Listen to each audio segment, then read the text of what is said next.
And it's not just here in Mark chapter 2 where Jesus talks early in the ministry about forgiveness. We see in Mark, we see in Luke, we see in John these critical words of forgiveness. John chapter 20, where Jesus says, if you forgive, and he's talking to the disciples, if you forgive the sins of others, they'll be forgiven.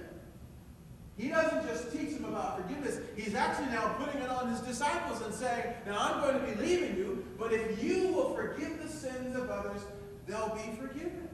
But if you refuse, if you retain these sins, then those who have sinned will go unforgiven. It's actually in Luke where he also says, if you forgive, you'll be forgiven. This is so challenging, though.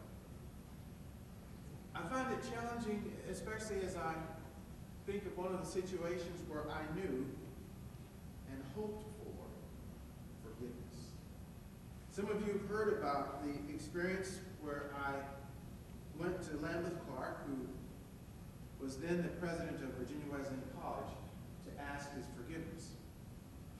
Because again, Lambeth Clark was the president of the college, but he was the one that recruited me to the school. He was the one that helped to make sure there was financing so I could go to school. He was the one who put his reputation on the line to say, this kid is worthy of accepting into my college. That's what he did. And so, some of you may remember what I did in my first year. Or some of you may remember hearing it a different way. Oh yes, you can get into college, but that doesn't mean they let you stay. Yeah, you might get a letter of acceptance, but that doesn't mean they have to let you go all 4 years. And so in my first year, the short version is, I had an incredible social life. I had an abysmal academic life. And I do mean abysmal. You know, just in colleges and schools, they grade the same way. And our college was on a 4-point grading system. A 4 was an A. And I think I finished that first year with something like a 1.6 or 1.7. Folks, that's not even a D-. When I got that letter in the mail that said, we're having a meeting to decide whether you'll be allowed to come back here next year, I thought of a few folks whom I had embarrassed and humiliated. I thought of my mother, who at that time was putting 4 out of the 6 of us through college. I thought about Gary Shelton, my pastor, who had actually convinced my church that I was worthy of support and financial scholarships. And I thought about Lambeth Clark. And it seemed to me that I owed it to Lambeth Clark to go to his office, to face him, to look him in the eye and tell him what I'd done. Now, Virginia Wesleyan was a small college at that point, probably 600 students. And it really isn't as if Lambeth Clark didn't know what I'd done. I'm pretty sure that if I were a part of helping somebody to get a scholarship into a school that I ran and they were on the kick-out list, I'd probably already know before they come to my office. But I thought, as a person of learning integrity, that I needed to go and face him eye to eye and say, Lambeth, this is what I've done. I've messed up. I've made a mockery of your school and of education. I've flickered away this opportunity, and I'm sorry. Can you forgive me?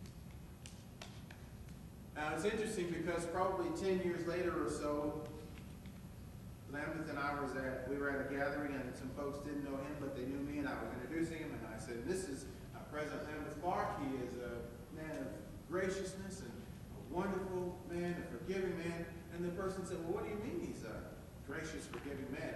And I told him this very story. And afterward, Lambeth pulled me to the side and he said, Ted, I wish you'd stop telling that story. He said, it just wasn't that bad. He said, you were young, you didn't know better. It was your first semester. You hadn't had a good academic training in high school. Ted, you just, you go through that thing. Lambeth had better excuses for me than I could think of for myself. But they were still excuses. Because the bottom line was, I was wrong.